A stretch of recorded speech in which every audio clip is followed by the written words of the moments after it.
शिवाय नमस्तुभ्याम। हर हर महादेव। आज की वीडियो के माध्यम से आप कर्जा मुक्ति के लिए श्रावण माह की 10वीं तिथि पर किए जाने वाले उपाय के बारे में जानेंगे, जो कि केवल सावन के माह में ही किया जाता है और 10वीं तिथि को किया जाता है।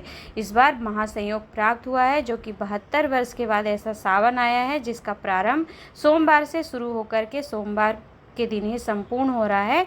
तो यदि इसमें आप कर्जा मुक्ति के लिए उपाय करते हैं तो निश्चित ही आपको बाबा कुछ न कुछ लाभ प्रदान अवश्य करेंगे। तो उस उपाय के बारे में आप जानेंगे, समझेंगे कि आपको समी के पत्तों से और शहद का प्रयोग करते हुए इस उपाय को 10वीं तिथि, चाहे वो शुक्ल पक्ष की हो चाहे कृष्ण पक्ष की हो, दोनों पक्ष की 10वीं तिथि में से किसी एक तिथि पर ही आपको इस उपाय को करना है। तो चलिए जानते हैं हम उस उपाय को। उपाय जानने से पहले वीडियो को शेयर कर दीजिएगा, जिससे अधिक से अधिक लोग इस उपाय को जान पाएँ और कर्जा मुक्ति के लिए उपाय कर सकें। और यदि आप चैनल पर पहली बार आए हैं तो चैनल सब्सक्राइब कर लीजिएगा, क्योंकि ऐसे उपाय हम आप तक पहुँचाने का प्रयास करते रहेंगे। तो चलिए देर नहीं करेंगे, जानते हैं हम अपने उपाय को, जो कि आपको मात्र श्रावण माह की 10वीं तिथि पर ही करना है। और किससे करना है? आपको शहद और समी पत्र से यह उपाय करना है, जो कि इस प्रकार है। क्या करेंगे आप? स्क्रीन पर आप देखिएगा कि यह आपको समी पत्र दिख रहे हैं। तो समी के पत्ते यदि आप वृक्ष पहचानते हैं, नहीं पहचानते तो पत्तियां पहचान लीजिए। तो इस तरह से आपको पूर्ण पत्ती लेना है। ऐसे नहीं कि छोटी छोटी जो पत्ती साइड से निकली हैं उन्हें तोड़ कर ले आइए। इस तरह से ये पूर्ण पत्ती मानी जाती। तो ऐसे ही आपको 11 पत्ती ले लीजिए या 21 ले लीजिए, 31, 41 या 51 जो भी बने उसे लेकर शहद में डुबाकर उस समी पत्र से शिवलिंग पर चिपका करके आपको श्रृंगार करना है शिवलिंग का। ध्यान दीजिएगा, यह आपने जो पत्ते लिए हैं समी के पत्ते, इन्हें लेकर के आपसे जो बन जाए किसी भी अपने पास के शिवालय में जाइए और शिवालय में पहुंच करके आप शहद में डुबा करके शिवलिंग पर इन्हें चिपका दीजिए, शिवलिंग का श्रृंगार कर दीजिए। तो यदि आप श्रावण माह की 10वीं तिथि पर शिवलिंग का शहद में डुबा करके समी पत्र से श्रृंगार कर देते हैं, तो फिर आपने यदि लोन लिया है और आपका कितना ही कर्जा क्यों ना हो, वह कर्जा आपका चूकता है। बाबा कहीं ना कहीं से कृपा करते हैं और आपकी व्यवस्था करते हैं धन की।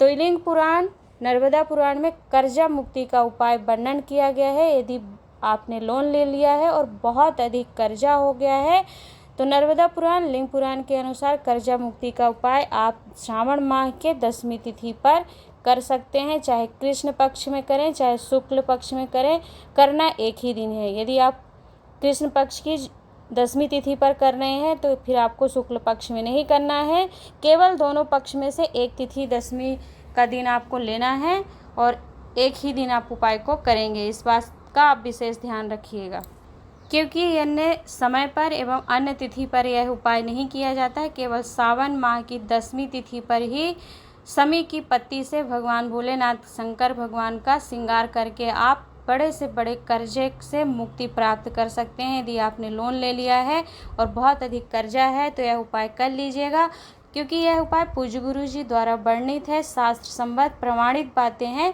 जिसका वर्णन पूज्य गुरुदेव ने अपनी पूर्व की कथा में शिव गंगा शिव महापुराण कथा में वर्णन किया है कि यदि समी पत्र से शिवलिंग का श्रृंगार कर दिया जाता है तो कितना ही आप कर्जे में डूबे हो, कितना ही आपने लोन लिया हो, आपका वह कर्जा चूकता ही है। बाबा कहीं ना कहीं से आपकी धन की संपदा की व्यवस्था करते हैं कि आपका कर्जा चूक जाता है।